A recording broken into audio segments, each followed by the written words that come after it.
Salve, salve galera, tudo certo? Começando aqui mais um episódio do nosso encontro do Pluralidade em Pauta.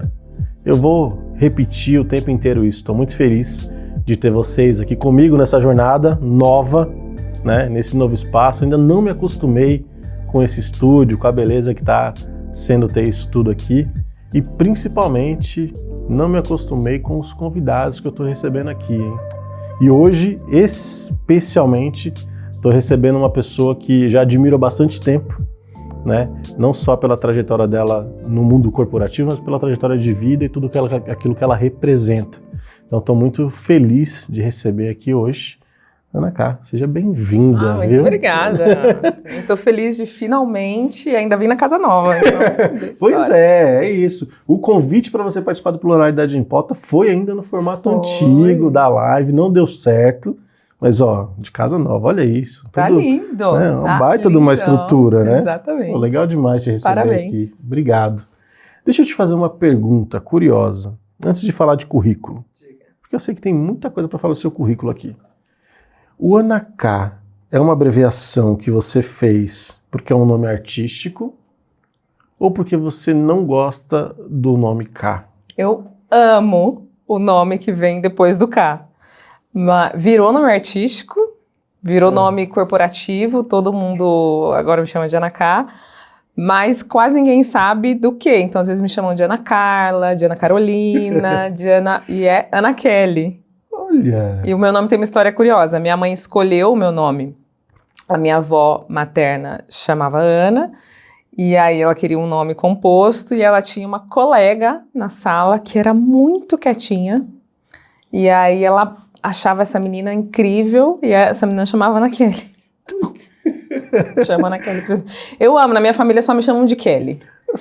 Como assim? E todo mundo... Eu só te conheço como Ana K. Como Ana K. Eu acho que quem tem nome composto pode comentar aqui pra gente. Eu acho que é uma característica de quem tem dois nomes. Que fora de casa é o primeiro nome, dentro de casa é o segundo. Pelo menos a maioria das pessoas que eu conheço é assim. Mas Ana K é de Kelly. A abreviação foi na faculdade, porque tinha Ana Paula, Ana Carolina, Ana Júlia e Ana Kelly. E nós éramos do mesmo grupo. Nossa. E aí a gente ficou Ana P, Ana C e eu fiquei Ana K. Que legal. Eu tinha muito essa curiosidade. Nunca tinha te perguntado isso. Falei, vou deixar para trazer aqui essa curiosidade. E vou fazer uma reclamação aqui, tá? Diretamente para minha mãe. Porque os meus irmãos têm nome composto e eu não. Então é Ana Paula, Paulo Henrique e o meu, ela deixou só André. Acho que faltou um nome composto no meu, viu, mãe? Fica aí a dica, né? Tudo bem, meu pai pelo menos não errou, porque eu tenho uma irmã mais nova, filha do meu pai, que é só Camila. Então, então deu pra vou deixar que talvez quebramos o padrão aqui. Mas fica aí, hein, mãe? Nunca fiz essa reclamação, tô fazendo agora. E é curioso, porque os meus irmãos também têm isso, né? É interessante como a gente conhece eles e como as pessoas conhecem eles, né? Exato. O meu irmão, que é o Paulo Henrique, né? Eu acho que a gente chama ele de Rick, né? E aí quando alguém fala, você é irmão do Paulo? Aí eu falo, até eu lembrar, eu falo, sim, né? E a minha irmã, que é Ana Paula, né? A gente chama ela de Paula. E aí quando alguém fala, você é irmã da Ana? Aí eu falo, aí eu tenho que dar uma recapitulada para saber se eu sou mesmo, né, o irmão da pessoa com o nome composto. E aí você tá aqui me falando que todo mundo te chama de Kelly. Eu falei, como assim? Acho que é um padrão. Olha aí. Todo mundo que eu conheço com nome composto, o segundo nome é o nome que a família chama. Não sei por quê. Tá aí. Interessante, hein? Você já confirmou aqui, ó. Vou pesquisar, vou tentar trazer um pouco mais disso. Mas bom demais te receber aqui. Obrigada. A gente teve a sorte de se conhecer por conta do mercado corporativo, né? E você é uma pessoa com uma trajetória gigantesca aí de trabalho, de muitas coisas que você já fez, né? E eu gosto sempre de deixar livre para que você fale um pouco dessa sua trajetória de trabalho do que eu ficar te apresentando, senão eu vou ficar lendo o seu currículo aqui, falando tudo aquilo que você já fez. Mas eu queria que você falasse um pouquinho para a gente entrar no nosso papo, um pouco da sua trajetória profissional. Boa. Então, eu sou executiva de relações humanas atualmente. Inclusive, fico aqui cravar minha bandeira para mudar o nome do RH, de Recursos para Relações Humanas, porque é o que a gente de fato faz. Mas eu não comecei nessa área, eu me apaixonei por essa área, mas eu me formei em marketing. Antes de me formar, eu passei pelo terceiro setor e pelo setor público. Então, no terceiro setor, minha mãe fundou uma ONG, né? Então, eu entrei em uma ONG como aprendiz. Recomendo para todos e todas as jovens. Minha irmã vai fazer 15 anos agora em março. Eu vi até um meme recentemente, o pai dançando a valsa, falando, ela não sabe, mas ela já está inscrita num programa de jovem aprendiz. Então, passei por uma ONG. Na ONG, ali é onde nasce a minha inquietude, assim, de mudar o mundo. E aí, isso foi se materializando de diversas formas, seja comunicação, seja o voluntariado, seja, de fato, coisas sociais. Eu fui para o setor público porque eu achava que políticas públicas, eu ainda acho, mas eu vi o lado ruim do setor público, era a maneira de mudar o mundo. No setor público passei pela Secretaria de Ações Sociais, pela Secretaria de Comunicação e pela Secretaria da Mulher, na cidade que eu nasci e moro até hoje, que é Barueri.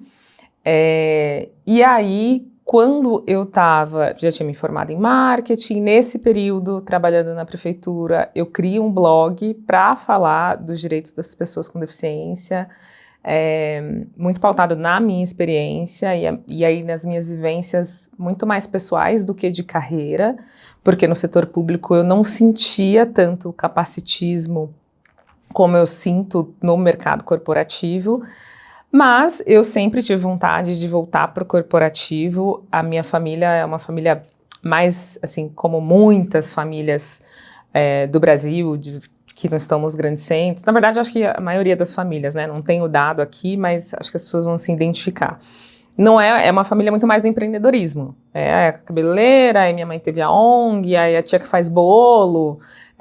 Mas a minha geração, eu, minhas primas, meus primos, a gente recebeu essa semeadura ali de, olha, você tem que trabalhar numa grande empresa, tem que ser caixa de banco. Para mim foi assim, se você for caixa de banco, chegamos lá, se atingir o sucesso. Então eu queria ir para uma grande empresa. Eu fui caixa de banco por 3 meses. Claramente não era para mim. Não era aquilo. Não rolou. E quando eu estava com 26 anos, no setor público, eu falei, cara, preciso voltar para o corporativo. Eu tinha tido 2 passagens bem breves, essa pelo banco e uma por uma empresa de meios de pagamento, que foi mais ou menos 1 ano. E olha o meu pensamento, porque, né, sou uma mulher negra, de pele não retinta, mas periférica, lá de Barueri, que ainda tinha essa...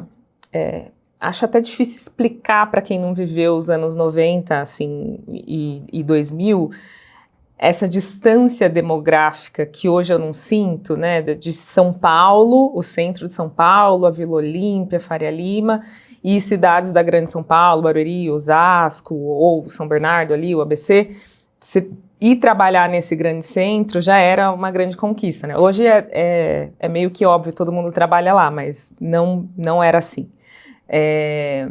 E aí eu queria muito, e eu pensava, cara, 26 anos, eu tenho uma deficiência, sou amputada de perna direita, sofri essa amputação aos 18 anos, eu sou uma mulher negra, eu não me formei numa faculdade de elite, eu nem fiz, acho importante falar isso para quem está planejando a carreira, porque eu não fiz bacharel, eu fiz tecnólogo, porque era o que dava para pagar, que é aquele curso de 2 anos. É claro que depois fiz as especializações e complementei, mas não foi isso que determinou a minha carreira, embora eu incentive muitas pessoas a estudarem. Às vezes a gente quer manter alguns padrões e às vezes a gente tem que fazer o que dá, né? E eu falei, cara, o mercado não vai me querer, porque eu tô velha. Com 26 anos, tem 9 anos. Olha como o mercado, hoje a gente está falando de etarismo 50 a mais. Mas a nossa geração sabe que, assim, os 30 era o limite para você atingir qualquer posição. Você entrar numa posição de analista júnior com mais de 20 anos era sinônimo à materialização do fracasso, assim, né? E era isso que eu estava buscando. Então, porque embora na prefeitura eu tivesse uma posição de liderança, foi o primeiro lugar que eu liderei um time de 3 homens com o dobro da minha idade, então aquilo ali me trouxe muito repertório, mas eu conhecia um pouco do mercado. E aí foi quando eu me joguei no mercado, conheci a XP, fiz um processo seletivo para a XP Investimentos, né, que agora é XP Inc., e era um processo afirmativo, era um processo da lei de cotas, e aí eu entrei na XP como analista júnior de RH, e é aí que eu entro no RH. A gente pode explorar um pouco mais de XP depois para eu concluir essa parte, mas em 3 anos e meio eu era head de diversidade, me tornei sócia da companhia, fiquei lá 5 anos, de lá fui para a Diageo, aí já numa posição de head, numa posição de gerência executiva, e saí recentemente para me aventurar aí no empreendedorismo, que a gente vai falar um pouquinho também. Legal, hein? Que baita jornada, hein? Que baita jornada. Não sabia desse trabalho na prefeitura, hein? Olha, Estou descobrindo 7 anos. Estou descobrindo muitas coisas novas aqui hoje. Temos muito assunto para conversar, hein? Ó, eu sempre faço essa pausa um pouquinho mais para frente, mas como você já começou a fazer isso, vou pedir para a gente dar continuidade. Que é da gente fazer, então, esse nosso momento aqui de autodescrição para que as pessoas possam nos acompanhar, né, e saber um pouco mais sobre nós. Perfeito. É bastante curioso, porque acho interessante falar disso, porque quando eu comecei o Pluralidade, a gente não tinha esse hábito, né? E esse hábito ele foi adquirido aqui a partir do momento que eu fiz, lá, quando era a época das lives, uma das lives com o Marcelo Zig, né? E aí ele pediu para que a gente fizesse. Isso é bastante interessante, até chama um pouco de atenção para as pessoas que estão nos acompanhando, que é, toda vez que a gente fala de um processo de inclusão, é importante que a gente aprenda com quem está falando, com quem está ensinando, e que a gente dê continuidade. Então, desde o momento que ele pediu para que a gente fizesse, todos os episódios, seja da live ou seja aqui no nosso novo momento, a gente tem feito isso, que é importante para que as pessoas possam, né, ter essa percepção melhor de quem somos nós e que nós estamos e como nós estamos no dia de hoje. Vou começar então, por favor. Né? Então, eu sou um homem negro, diferente dos outros episódios. Hoje não estou com cabelo black, estou de tranças, estou usando um óculos, né, degradê aqui, preto com laranja e branco, sempre de bigode e cavanhaque, né? Estou usando uma camiseta azul, que ela tem uns desenhos aqui, ela é um pouco revoltada, né? São as pessoas quebrando o computador, etc e tal. Tem toda uma questão de quem desenvolveu essa camiseta, essa camisa, né? E por baixo estou com uma camiseta que é uma camiseta do Pluralidade em Pauta.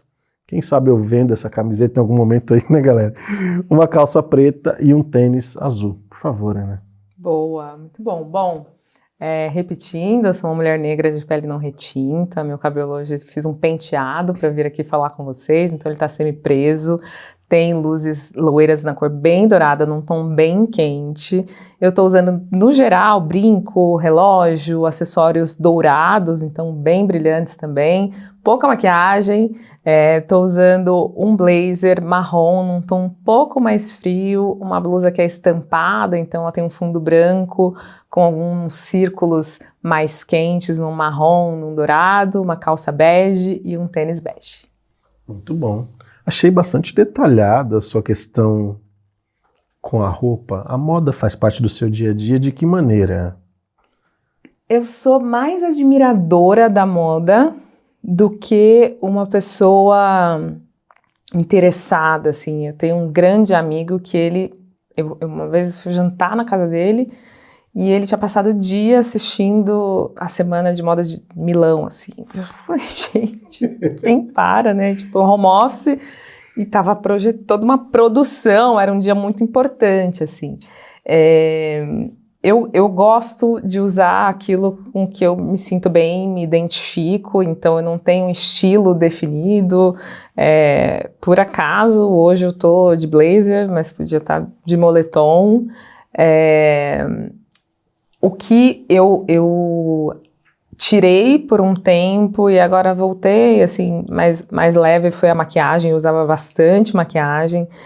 Aí para trabalhar, então era aquela fantasia, né, assim, hoje eu entendo assim, aquela vestia, a gente não chama maquiagem, mas é como se eu vestisse uma máscara, assim, para me sentir talvez aceita ou pertencente naquele ambiente, porque minha história é eita, sai de vixe, né? Você sabe um pouco, mas assim, eu era uma mulher gorda, gente, emagreci 40 quilos. E quando você é uma pessoa que tem algum grau de obesidade, que não é que seu corpo não está dentro do padrão, mas não é gordinho, era uma mulher gorda. A obesidade, ela traz para nós uma visibilidade negativa. O que eu quero dizer com isso? Todo mundo te vê, todo mundo afasta a cadeira para você passar, né? Ou deixa você passar primeiro, mas ninguém te atravessa de uma outra maneira, também não te inclui. Então a maquiagem era esse meu superpoder, assim, de tentar fazer com que as pessoas olhassem para o meu rosto e desviar qualquer atenção do meu corpo. E aí na pandemia foi quando eu passei por esse processo de emagrecimento. Aí eu fui tirando a maquiagem por me sentir segura em outras esferas, mas também por não precisar ir para o escritório, e aí me libertei disso, assim. Mas talvez por conta do peso, da deficiência, minha deficiência na audiodescrição, eu não falei, não está visível hoje porque eu estou de calça, mas é amputação abaixo do joelho. Também não tem exatamente uma roupa que seja apropriada, acessível ou pensada. Tem algumas coisas que são coleções cápsula, mas para pessoas com deficiência. E aí eu sempre fui muito intencional em usar vestidos ou saias, porque eu queria que as pessoas vissem a minha prótese, porque só ia ter eu ali, de o que na época eu entendia como corajosa de estar em determinados ambientes, mas depois eu fui entendendo toda a estrutura capacitista, que não é uma questão de coragem, né, é uma questão de impedimento físico, atitudinal, psicológico e por aí vai. Eu queria que as pessoas vissem a prótese e normalizassem o contato do olhar, por mais que eu recebesse olhares estranhos, e recebia, e recebo até hoje, mas eu ia assim como, sei lá, vingadora dos Vingadores. Mas talvez por isso a minha relação com a moda não seja assim, nossa, hoje eu vou me produzir, eu vou muito no que eu me sinto bem. Acompanho as marcas muito mais por uma questão de marketing, né? Porque eu fiz marketing, do que por uma questão de entender o que vai ser tendência e cores. Agora, eu vou casar esse ano, no processo do casamento um pouquinho mais de tendências, mas só por isso. Que legal. Eu achei que você já era super, você foi super detalhada. O tom, achei assim, olha, a tua pergunta foi muito nesse sentido, assim. Mas os detalhes muito por conta do aprendizado que você trouxe, né? Eu convivo com muitas consultoras que são mulheres com deficiência, e aí observando, perguntando, né, qual é a importância, porque quando a gente faz a autodescrição, a gente faz da nossa perspectiva. Uhum. Então é muito comum. No nosso caso aqui nós temos monitores de apoio, então a gente se olha para lembrar, ou a gente, né, dá um check assim, dá uma olhada para ver que roupa que eu tô.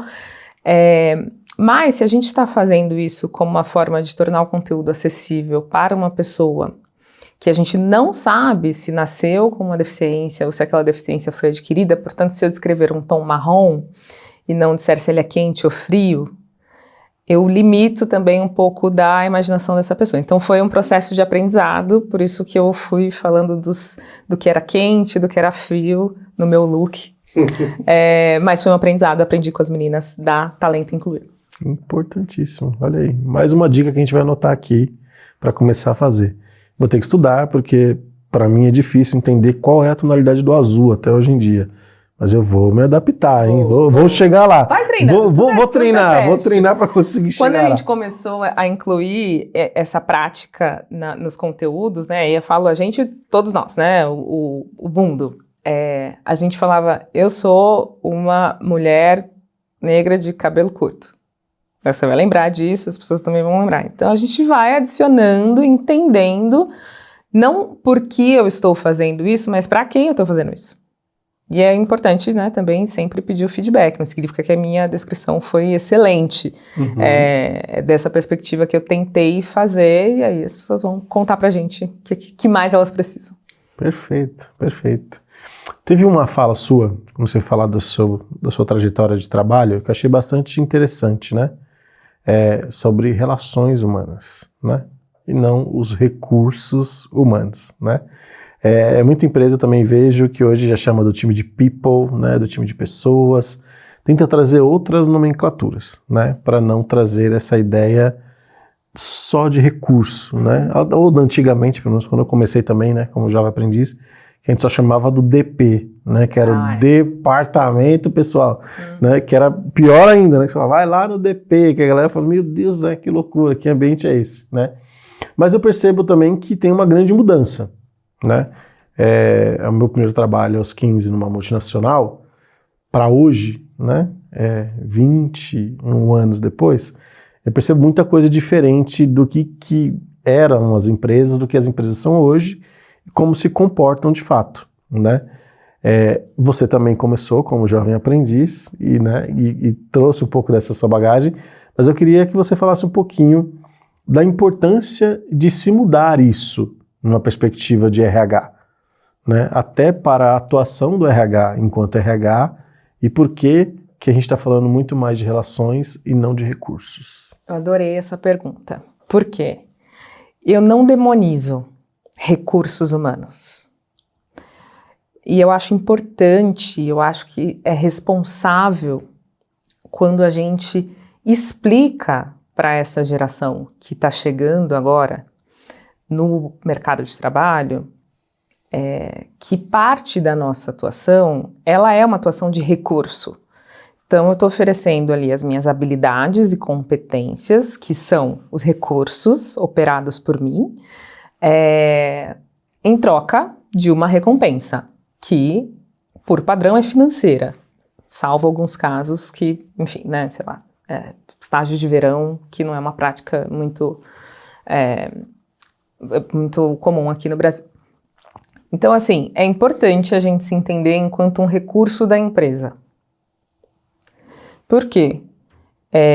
Se a gente simplesmente falar, vamos investir nas relações, vamos investir no indivíduo, muitas empresas falam isso e falam da boca para fora, né? As pessoas são o nosso maior ativo, as pessoas são a nossa prioridade. Tem aquela frase famosa do Simon Sinek, que negócios são feitos por e para pessoas.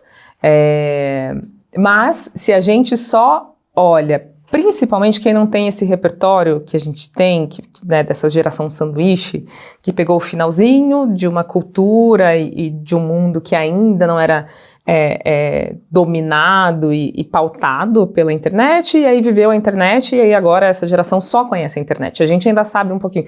Então, se a gente não entende isso, a gente também vai criar fricção nas relações humanas e a gente vai cancelar algumas carreiras, porque aí todo mundo vai achar que tem que ser TikToker, porque o mundo corporativo é difícil. Então, sim, eu sou um recurso que ofereço um serviço, ofereço as minhas competências, minhas habilidades em troca de uma recompensa ali financeira. Agora, o que eu acho importante, e aí é legal entender essa evolução do RH, né, do DP, que só fazia ali a folha de pagamento, cuidava das obrigações trabalhistas quando pós-CLT, e todas as decisões de estrutura, o que mais eu preciso para crescer, elas eram discutidas numa sala que ninguém da área de pessoas ou da área de recursos humanos participava. Essa área de recursos humanos era a pastelaria, recebia as tarefas e executava. Quando a gente vai, principalmente para o crescimento aqui no Brasil, né, da posição de business partner, que é a posição de consultoria de pessoas internas, e aí desenvolvimento de pessoas, a área de DHO, desenvolvimento organizacional, eu preciso formar lideranças, eu preciso formar sucessores, sucessoras, eu preciso ter um programa ou um mecanismo de avaliar a performance do meu time. Aí eu vou adicionando essas disciplinas a área de recursos humanos, e aí nasce gestão de pessoas, agente de gestão, people, que cada um chama como preferir. E aí, no último ano, fazendo essa volta toda para te responder qual a importância dessa mudança. Nos últimos anos,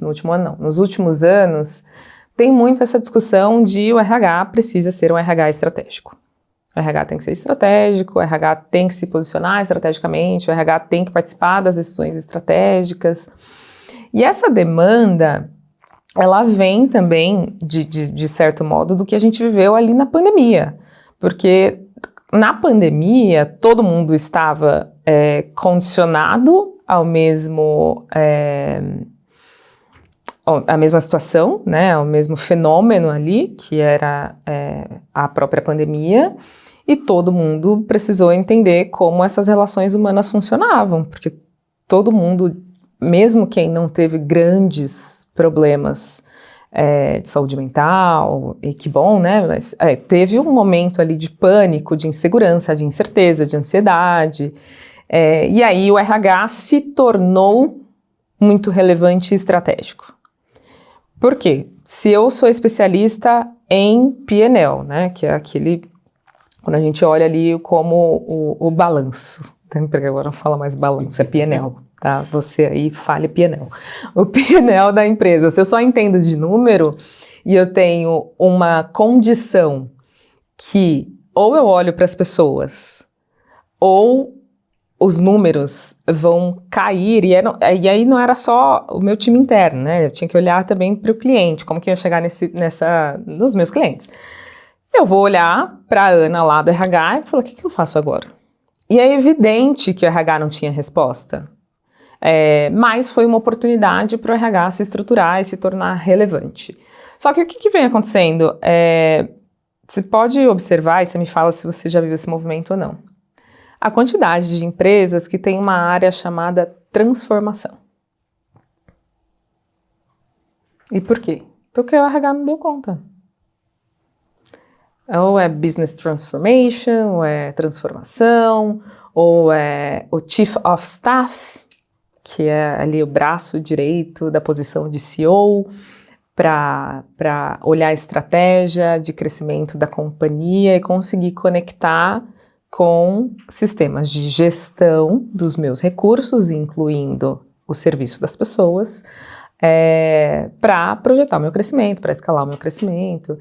Então, o que acontece é que o RH esteve ali no foco de luz, né, e alguns, sim, conseguiram esse posicionamento estratégico, e a gente pode pensar em alguns cases aqui, mas muitos dos profissionais de recursos humanos ainda ficaram entre o DP e o treinamento para liderança.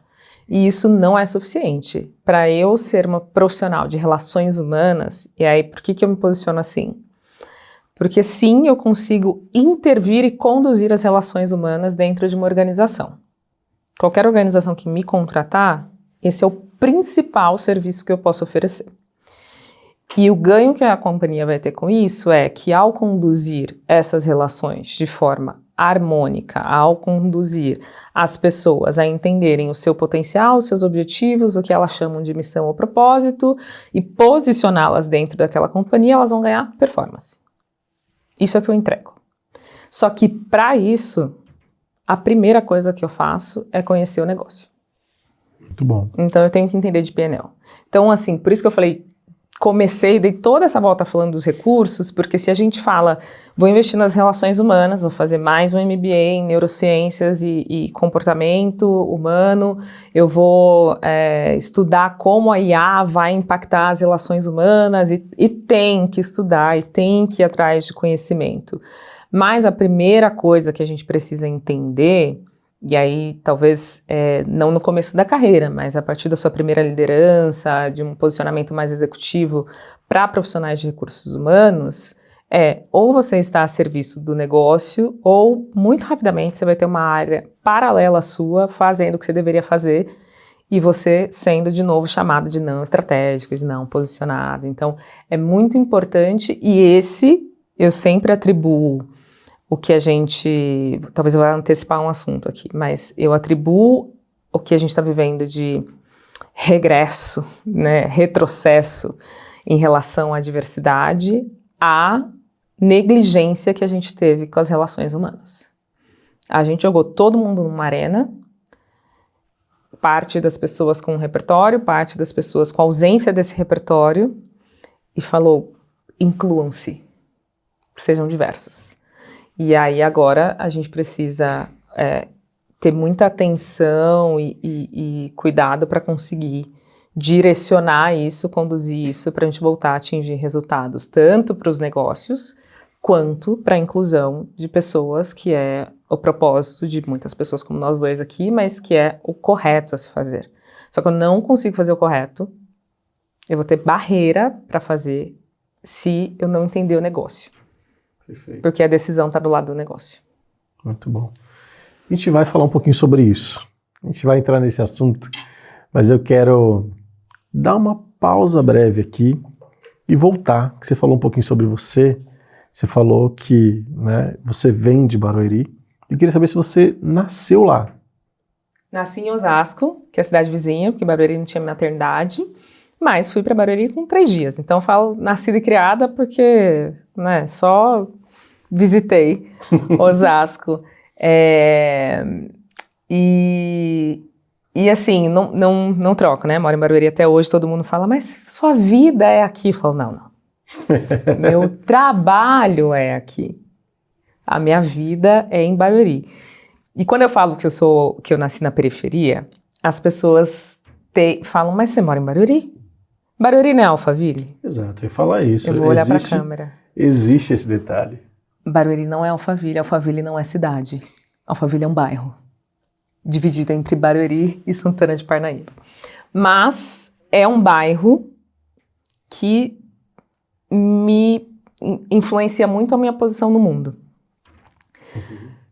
Nos anos 90 era ali quase a fundação de Alphaville. Alphaville nasce com a vinda da HP, fazendo uma sede lá em Barueri, uma política de isenção de ICMS ou baixo ICMS, que era muito rara aqui em São Paulo nos anos 90. Então teve essa estratégia ali, prefeito, muito sábio, porque a cidade prosperou bastante nesse sentido, e aí os grandes executivos precisavam de um lugar para morar. E aí nasce o bairro Alphaville desse movimento. E era um bairro, naquela época, André, era assim, a disparidade social não dá, porque hoje para mim é tudo muito misturado, assim, e que bom, tá? Porque hoje eu vejo um MC que chega com uma Ferrari na quebrada onde ele nasceu. Cara, essas crianças, elas vão saber o que é uma Ferrari. E elas vão saber que aquele primo, ou sei lá, que era amigo do meu irmão mais velho, conseguiu isso. Nem todo mundo vai ser MC, mas assim, os mundos estão mais próximos. Enquanto eu estava crescendo, Alphaville era essa bolha. Então tinha uma única ponte para você cruzar. Então, o meu da ponte para cá era em relação ao Alphaville. E eu morava num bairro chamado Engenho Novo, que na escola a gente chamava de Alfavela. E a minha mãe, inclusive, conduziu muitas apropriações, estou sendo muito elegante aqui, mas muitos movimentos para construir moradias populares para pessoas que estavam chegando em Barueri sem moradia. Invasão de terreno, né, gente? Vou falar a real o que era aqui. Mas por isso que eu falo que eu via essa mágica do poder público, porque no final de semana a gente fazia esse movimento, eu era super pequenininha, tinha 7 anos, lá recolhendo os lixos, construindo barraco, carregando madeirite, e durante a semana ela ia lá na prefeitura e falava, não tem condições das pessoas ficarem lá. E aí a prefeitura ia lá, cadastrava todo mundo, porque a cidade, por conta dessa política de isenção de impostos, não era isenção, acho que era só um percentual bem abaixo de São Paulo. Tinha um PIB que dava para investir na cidade. Mas eu venho de um lugar onde eu perdi 6 primos para o crime, para a violência, para as drogas, onde eu tinha toque de recolher. Então, quando eu falo Barueri, muita gente já falou assim, essa menina fala que ela é periférica só para, sei lá, é branding. Não, não é. Tinha toque de recolher, eu tinha gente entrando, sabe, quando atravessa a sua casa, porque... E não era fugindo da polícia, era fugindo... E eu morava especificamente em um lugar que era dominado por uma liderança do crime organizado, não, mas do crime ali, e aí tinha uma avenida no meio e o outro lado, então assim, era fugindo entre eles mesmos. Então, eu tive uma experiência e ao mesmo tempo, quem financiava a existência da ONG eram as famílias, as esposas dos executivos de Alphaville. Então, eu usei muita roupa doada, eu ia visitar as empresas para prestar contas do trabalho, né? Então, eu lembro muito de, assim, como coral, né? Tinha uma aula de coral, e a gente ia lá cantar uma canção de Natal e agradecer pelas doações daquele ano. E aí eu via aquelas mulheres gerentes, e eu não queria ser marqueteira, eu não queria ser, sei lá, médica, eu queria ser gerente. Essa era a coisa mais alta, assim, por conta dessa mística de Alphaville ser esse lugar. Mas hoje tá mudado, tá? Hoje já virou o bairro dos blogueiros e blogueiras, mas enquanto eu crescia tinha esse simbolismo, assim, de ser, de fato, um grande centro de riqueza, e aquela riqueza que o Michel Coforado vai chamar de o rico rico. Era o rico rico. Interessante, super bacana isso, hein? É bastante curioso, porque a gente acaba tendo essa percepção, né?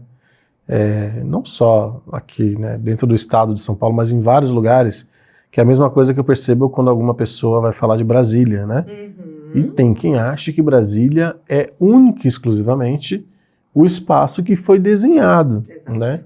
Mas Brasília tem ao seu entorno também muitas periferias, né, que foram construídas, né, para a moradia das pessoas que não tinham casa e que foram para lá e que estão lá, né? Cada cidade tem a sua estrutura quanto a isso, mas é interessantíssimo, eu não tinha tanto detalhe da dimensão ali de Barueri. Legal demais isso, muito bom. E já percebi que isso foi um pouco da sua inspiração ali, de infância, para conseguir chegar onde você chegou, exato, que é o famoso chegar lá, né? Muita gente fala, eu quero chegar lá, né? E eu tenho certeza que assim como você olhou para essas mulheres, hoje tem muitas meninas que olham para você, que observam você e que dizem, pô, eu quero chegar lá também. Ela chegou, ela esteve lá, ela tá lá, né? Eu quero chegar, eu quero ser igual a Ana. Como que é para você saber que você é hoje essa grande referência para as meninas que estão começando e querem construir uma carreira? É muito curioso, assim, porque eu vou separar em dois dos marcadores que mais, né, que a sociedade me posiciona no mundo, que é a deficiência e a negritude. Quando eu falo de deficiência, como eu tive uma deficiência adquirida, então toda essa história que eu te contei, infância, eu vivendo isso, eu sabendo que existia, sei lá, talvez esse mundo da carreira, né, o que é carreira? Eu sempre falo isso em consultoria ou em uma mentoria para executivas e executivos que não são pessoas negras, né? A gente não cresce com pai e mãe falando reunião, balanço, relatório em casa. A gente cresce falando, né, da tia que é cabeleireira, agora que é transista, a manicure, a que faz bolo, e que pode haver prosperidade ali, tá? Esse é outro lugar que pode haver prosperidade, mas eu falo que eu sabia o que era carreira porque eu tive essa experiência de entrar em uma empresa multinacional que apoiava a ONG do projeto que eu fazia parte, que financiava a minha aula de balé, que é uma coisa ainda super elitista. Então, eu pude sonhar com isso, apesar de não me ver representada ali. Nenhuma dessas mulheres que eu vi era negra, tá? Mas eu falava, ok, eu quero ser essas mulheres. Então, quando eu me tornei uma pessoa com deficiência e o mundo falou para mim que eu tinha que me aposentar no hospital, com 3 dias de amputação, aquilo automática, o botão que apertou em mim foi totalmente contrário. Eu falei, mas eu vou fazer, sei lá, eu vou para a NASA, mas eu não vou me aposentar, eu vou fazer sucesso, sei lá, não vou me aposentar. Essa foi a minha decisão. Então, quando mulheres ou pessoas com deficiência no geral olham para mim e falam isso, eu entendo chegar lá, porque quando eu penso em uma posição de gerência executiva, eu devo ter 2 pares no mercado, que são mulheres com deficiência, que eu conheço. Se tiverem mais aí, por favor, se apresentem. Quando eu olho da perspectiva racial, me gera outra coisa. E é muito esquisito, porque é um paradoxo, porque eu ainda quero chegar muito mais longe e provar que a pessoa com deficiência... E é provar mesmo, é isso que me estimula, provar que a pessoa com deficiência faz o que ela quiser, né? O que ela quiser fazer, no final das contas.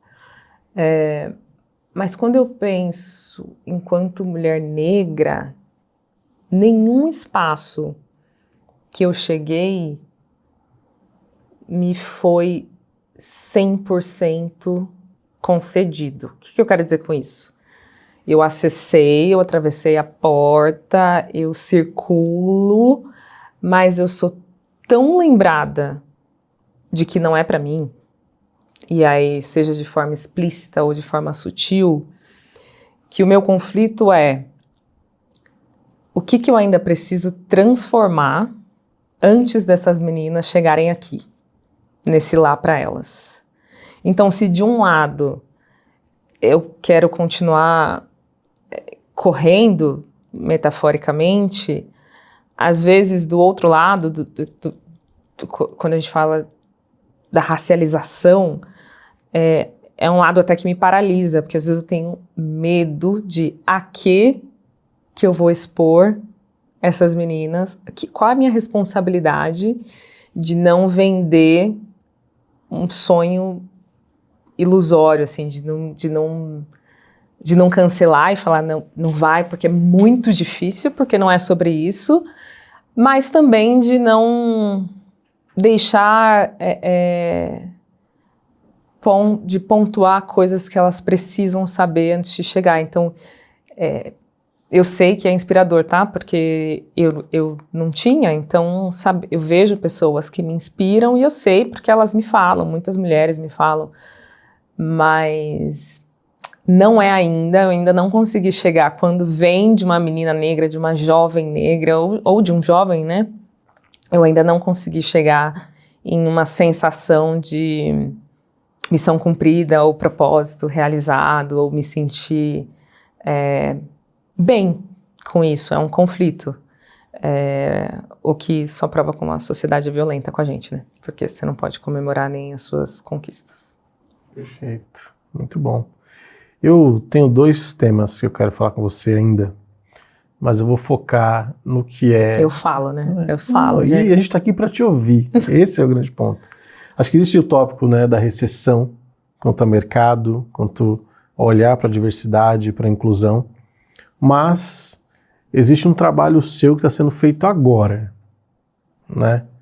E eu acho que uma coisa vai ajudar a outra. Querendo ou não, você entende o mercado, entende o que está acontecendo, e o seu trabalho hoje, que é um trabalho de mentoria, que é um trabalho que você está fazendo, ele pode ajudar as pessoas não só a se posicionarem, mas a entenderem esse processo, né? E eu sempre digo que é como furar as bolhas, né? O mundo é uma grande bolha, existem várias bolhas, cada um está na sua. E é necessário que você fure essas bolhas para conseguir ir para outros lugares. Se você quer ir para outros lugares. Se você quer ficar onde você está confortável onde você está, fique confortável. Né? Você não é obrigado a mudar porque as outras pessoas estão mudando. E aí eu queria que você primeiro começasse explicando mais rapidinho o que é uma mentoria, né? Porque eu não acho que o André, né, de 20 anos atrás teria noção do que é uma mentoria. E eu nem ouvia falar sobre isso, né? Eu acho que talvez seja uma coisa que era mais fechada para algumas pessoas, né? E aí a gente falava de consultoria, mal falava sobre isso. Mas o que é o processo de mentoria, para que as pessoas entendam o que é e como que tem sido esse processo de você virar a mentora?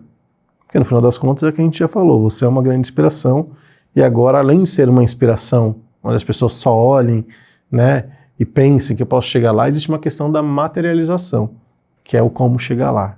Fala um pouquinho sobre isso. Boa. Eu acredito muito em avanço individual com impacto coletivo. Então, isso é um importante pano de fundo, assim.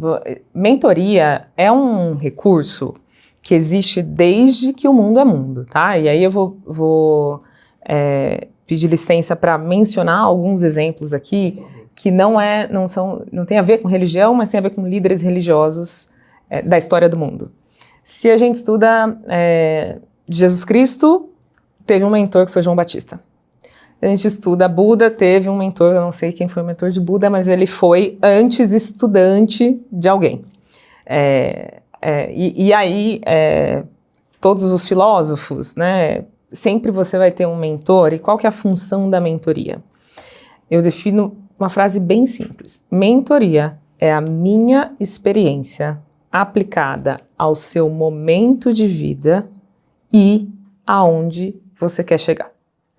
Então, você não faz mentoria com alguém que não está lá ou perto de onde você quer chegar. Então, primeira dica, a gente não faz mentoria com pessoas que são nossas pares na carreira.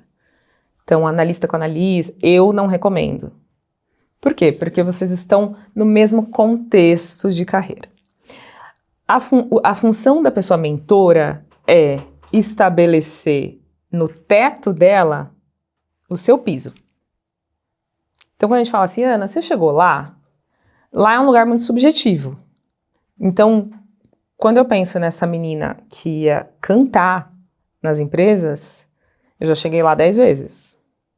Quando eu penso na Ana, que entrou na XP numa vaga afirmativa para tirar xerox de carteira de trabalho, já cheguei lá umas 5 vezes.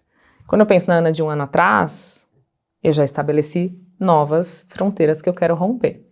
Mas qualquer pessoa que vier fazer mentoria comigo, ou com você, tem que entender que aonde eu cheguei não é o limite dela, é o piso dela. Por quê? Eu vou ter repertório, experiência, aprendizados, recomendações para você aplicar no seu contexto. Não repetir, tá? Mas aplicar no seu contexto.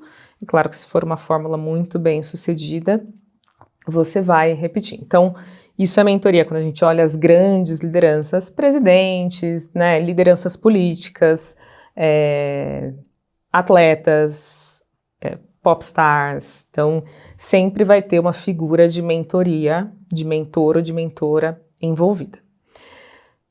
Isso é uma ferramenta que a sociedade usa para se estruturar e, quando a gente fala de pessoas negras, especificamente no Brasil, a nossa história nos separou, né? A gente não é acostumado, não é natural para nós, infelizmente, se aquilombar e se a gente bebe dessa tragédia que me tiram, porque assim, eu prefiro aprender ou ouvir a experiência de uma pessoa branca do que, porque eu e o André estamos disputando o mesmo lugar, né? É a síndrome do 1, só que não cabe muitos de nós lá. Então é melhor eu ir aqui, construir essa rede aqui e com essa outra galera do que dentro da nossa comunidade, vou chamar assim. De onde nasce o meu projeto de mentoria, tá? Quando eu olho a minha trajetória no mundo corporativo, ela foi muito acelerada, assim, se tornar sócia de uma das maiores instituições financeiras da América Latina em 3 anos e meio é muito acelerada, tá? Lembrando que eu falei para vocês que eu entrei lá como analista júnior. Mas tem muita coisa que foi com muito sangue, suor e lágrima. Teve muito custo emocional, muito custo financeiro mesmo. Então eu tenho um episódio que eu não tinha repertório na época para entender isso como um assédio, mas eu recebi uma promoção e a liderança me falou assim, Ana, a gente vai te promover porque é feio você ficar numa situação financeira tão abaixo do restante do time. E é feio mesmo, mas não para mim, para a empresa. Exatamente. Mas não tô te promovendo pela sua entrega, eu tô te promovendo pra você poder almoçar com a gente no restaurante que a gente almoça, entendeu? E não falar que você não tem dinheiro.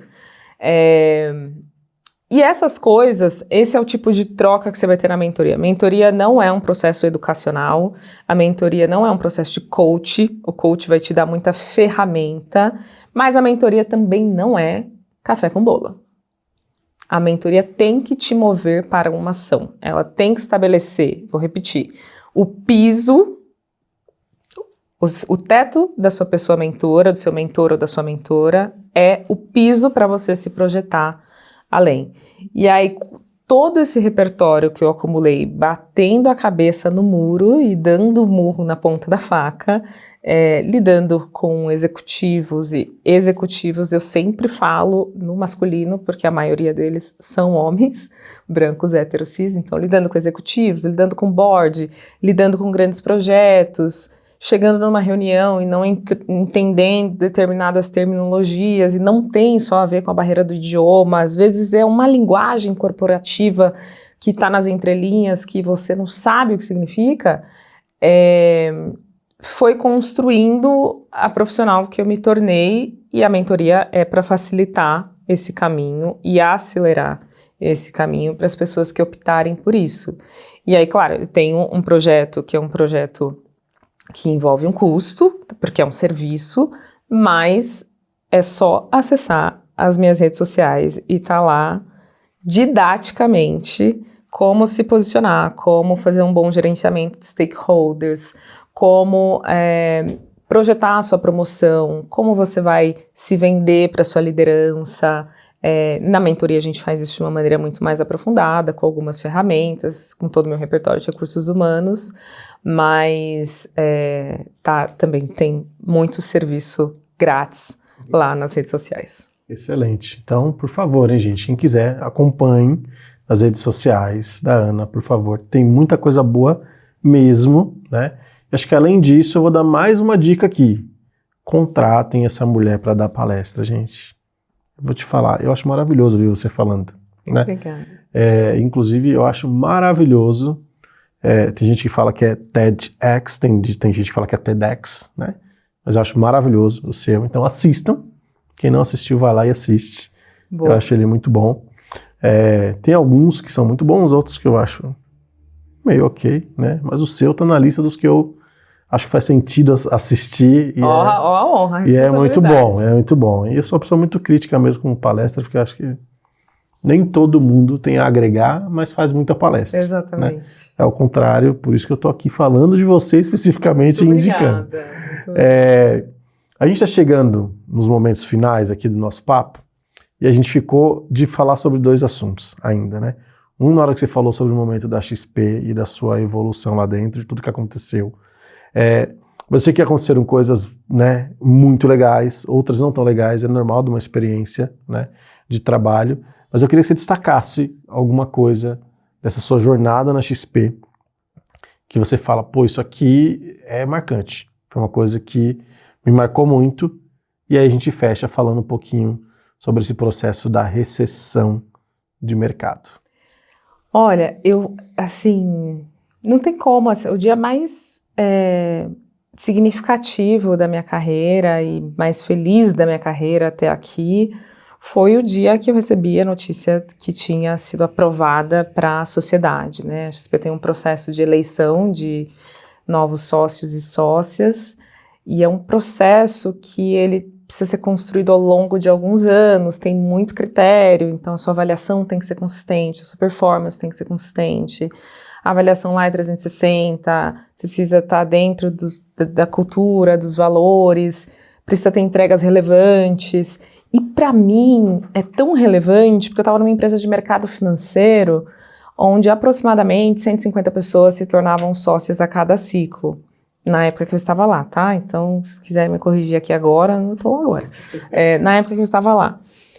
E eu estava nessa disputa, digamos assim, com pessoas que captavam milhões e milhões de reais, né? Porque, assim, comercial, numa empresa de mercado financeiro, eu vou captar a gestão do patrimônio das pessoas ou das empresas. Então, não é muito lógico uma pessoa de recursos humanos que não é a diretora ou que não é a gerente executiva ou que não é business partner, porque a consultoria interna de RH, ela é uma posição de muita influência.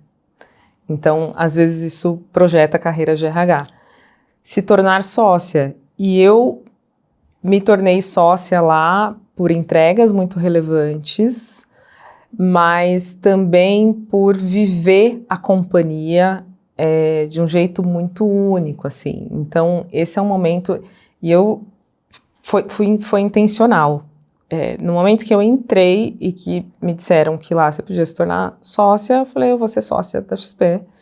O que eu preciso fazer? E eu fui fazendo o que precisava ser feito, e aí muita coisa está nesse conteúdo, que é essa gestão de influência, se posicionar estrategicamente, é pegar os projetos que vão te dar mais visibilidade.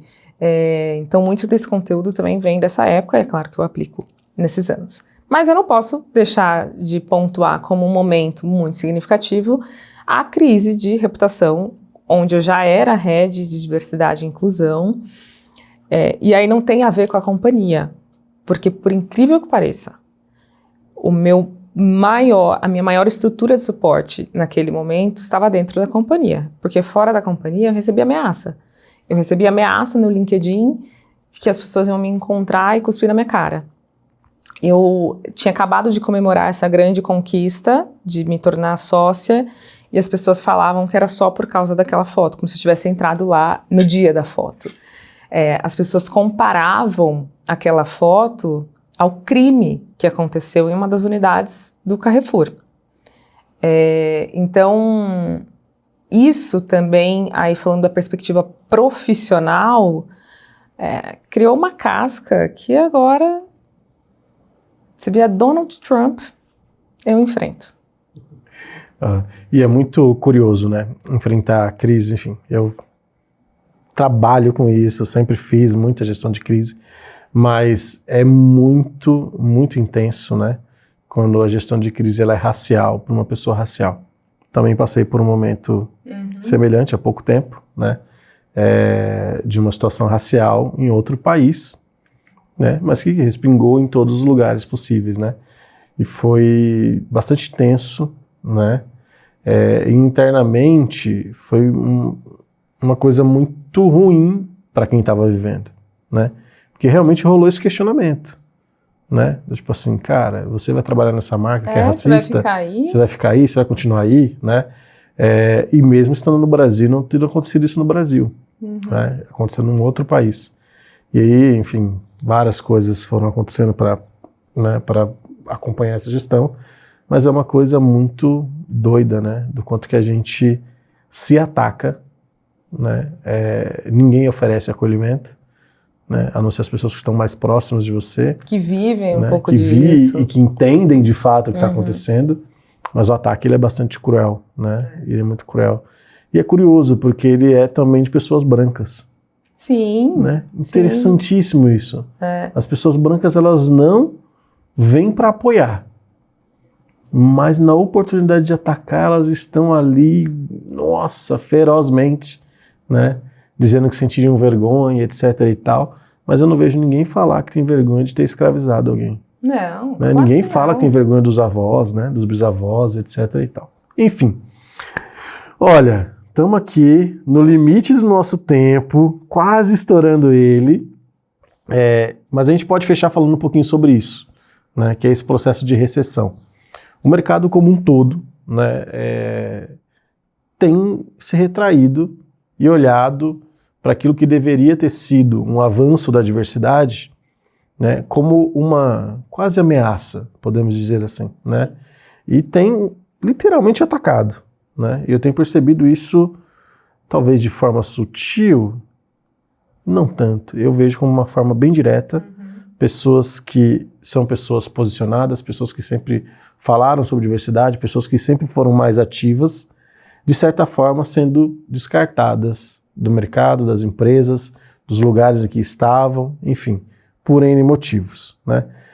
E curiosamente nenhuma delas é uma reposição ou uma repaginação onde vem uma outra pessoa negra para ocupar o lugar. Não vi isso em nenhuma empresa, nenhuma. Não vou ficar citando nomes, né? Mas tem acontecido bastante. Eu queria saber se você olha para isso como algo que a gente errou em algum momento desse processo, né? Talvez a gente não tenha acompanhado, né? Inclusive tem um artigo da Folha de São Paulo, sempre esqueci o nome do rapaz, mas eu compartilhei no meu LinkedIn, que fala sobre os avanços, né, dos últimos 10 anos, e ele diz que quem mais avançou nos últimos 10 anos com relação à diversidade foram as mulheres brancas. E ele foi atacadíssimo, né? O LinkedIn virou uma gente atacando, não sei o quê, porque elas não querem, né, ser reconhecidas como alguém que foi mais beneficiada nesse sentido. E é uma grande realidade, né? Por isso que eu compartilhei, recompartilhei, escrevi também sobre isso, porque é uma grande realidade, né?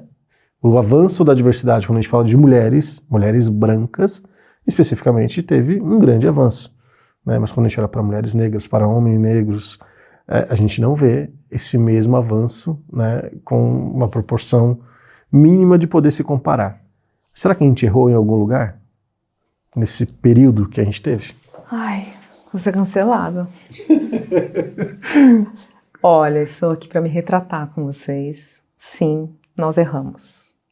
E aí, deixando o humor de lado, porque não tem graça, mas esse é o meu recurso para seguir. Onde eu acho, de talvez maneira mais pragmática, que a gente foi negligente. Todos os profissionais que eu conheci ao longo dessa jornada, estando de fato liderando diversidade e inclusão para as organizações, tinham a mesma fórmula em determinado período. E aí vou colocar esse período como 2021, porque depois disso eu, pelo menos, já comecei a observar alguns sinais de recessão ali ou de questionamento, mas 2021, nossa primavera, lua de mel, assim, programas bombando, cada dia saía quem vai fazer o melhor, né? Então, qual que era a fórmula? Eu vou fazer um programa de acesso, né, eu vou formar, eu vou abrir vagas afirmativas e eu vou adicionar talvez algum elemento aqui para skilling, treinamento, desculpa o termo em inglês, para formar as pessoas. E aí, como que eu vou convencer o meu board, a minha sala de justiça a fazer isso?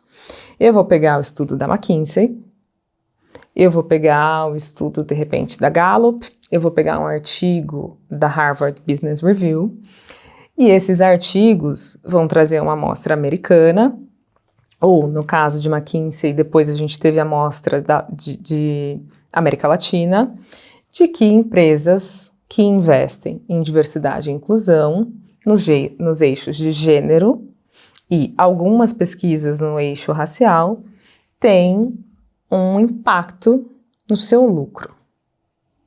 Empresas que têm um time, a demografia desse time mais diversa. Olhando para dados como autodeclaração racial, geografia, talvez, né? Região que as pessoas viviam, a composição desse time no geral.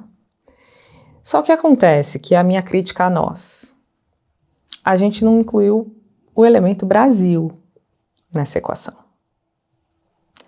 E o contexto de acesso à educação, repertório, cultura, acesso à gestão financeira, né, educação financeira, acesso a idiomas, no Brasil, ele não pode pegar um estudo da McKinsey que vai ter olhado ali Microsoft, Apple, Netflix, né, as Big Techs, Google, e que sim apresentaram um impacto no seu EBITDA e no seu lucro líquido por terem times mais diversos ou mulheres em posições de liderança e achar que eu vou conseguir replicar esse modelo no Brasil fazendo programas afirmativos para posições de entrada. Esse foi o nosso erro. Eu estava nesse movimento. Eu e várias das minhas colegas, vários dos meus colegas, esse era o recurso, era a ferramenta que a gente tinha para aprovar alguma coisa que ia pelo menos tornar o ambiente mais colorido. E aí eu volto para as relações humanas. Porque a partir daí, e aí, antes de voltar para a relação humana, pensa, você é dono de uma empresa, tá? Eu não estou defendendo os homens brancos aqui, estou propondo um raciocínio lógico. E eu chego para você e falo assim, olha, se você fizer essas 2 estratégias, você vai ter um impacto no seu resultado financeiro positivo. Eu tive essa reunião com você uma vez, 2 talvez, você falou, ai, tá bom, Kelly, vai lá e pode fazer. Eu nem falei qual a estratégia que é, né? Mas no caso a gente falou que era diversidade e inclusão. Se você investir em diversidade e inclusão, você vai ser uma empresa mais rentável e lucrativa. Acontece que depois da pandemia, as pessoas mudaram hábitos de consumo, as pessoas mudaram a relação dela com alguns produtos, como álcool, por exemplo. Agora a gente está vivendo a revolução aí, né, de canetas e que muda de novo hábitos de consumo. E as pessoas também, muitas usaram suas reservas financeiras, então elas mudaram o estilo de vida pós-pandemia e isso impactou todos os negócios. E aí, o que aconteceu? Eu fiz um programa lá em 2021, contratei 100 jovens negros, ou 10 mulheres, ou 50, porque tinham programas que saíam na mídia como os maiores do mundo que tinham 10 vagas. Não, tinham 10 vagas. Tinham programas de 100, de 1000? Tinham. Mas tinha uns que faziam barulho e que tinham 10 vagas. E aí eu chego em 2022 e aí você vai voltar para mim, você, dono da empresa André Corporações, vai falar, e aí? Cadê o impacto na EBITDA? Porque o impacto na minha liderança eu já sei, porque os líderes estão aqui na minha cabeça todo dia falando que não dá para gerenciar um time diverso, que eu tô tendo muito problema. O impacto nos meus casos de assédio moral e compliance eu também já sei, porque dobrou o número. O impacto do meu financeiro negativo eu também já sei, porque você me obrigou a pagar um curso de inglês para esse povo. E aí eu tô pagando curso de inglês aqui, mas você não me falou que ia me trazer um resultado financeiro, Ana? Esse é o lado do empresário, da empresária, do CEO, tá? Isso é o que a gente comunicou, a nossa promessa não foi entregue. O lado dessas pessoas que acessaram o mercado de trabalho através dessas ações afirmativas, só pra gente fechar, a gente também viveu um momento de conscientização coletiva muito forte. Então, o que eu te falei, que eu não tinha repertório para entender aquela promoção como um assédio, hoje eu tenho. E aí, hoje eu vivo situações no mundo corporativo que eu vivia há 5 anos atrás. E às vezes eu vivia até piores, mas eu não tinha repertório para identificar aquilo como racismo. Só que quando você tem repertório, aquilo te afeta. Afeta a sua performance, afeta a sua relação com aquela pessoa, afeta a sua capacidade de se abrir para ouvir uma ideia daquela pessoa ou uma diretriz, ou uma ordem, se aquela pessoa for a sua liderança. E aí é onde eu crio as fricções nas relações e eu vou ter programas extremamente mal sucedidos. Então, a gente tem que voltar para esses relatórios ou produzir o nosso. Eu já fiz uma reunião até com a McKinsey, com a RH da McKinsey, e falei, escuta, e aí, como é? Vocês conseguem ter esse lucro que a consultoria divulga? A moça desligou na minha cara. Mas perfeito. A gente tem que voltar, estudar, talvez propor pesquisas nossas, e temos institutos muito qualificados para fazer isso no Brasil, para entender o que a gente de fato consegue impactar o PNL de uma empresa. E 2, a gente precisa compreender o que nos atravessa agora e investir nas relações humanas e relembrar que o acesso ao mercado de trabalho não é, a empresa não é um lugar para você pertencer. É uma relação de troca. A gente não pode endeusar a empresa que a gente está porque um dia ela nos deu uma oportunidade, porque aí essa frustração ela vai ser muito mais intensa. Perfeito. Muito bom, hein? Muito bom. Vamos chegando então aqui no finalzinho do nosso papo. Muito obrigado por estar aqui. Acho que para complementar o que você está dizendo, tem uma matéria recente que saiu da Pamela Dias no jornal O Globo, que vale ler, que fala sobre a denúncia de racismo no Itamaraty. E, infelizmente, a pessoa que denunciou a situação de racismo, ela cometeu suicídio. Então, acho que tem aqui um lugar bastante crítico a se olhar, a se falar, porque o Itamaraty não se posicionou até o momento que a gente está gravando aqui hoje. O governo federal também não se posicionou até o momento que a gente está gravando aqui hoje.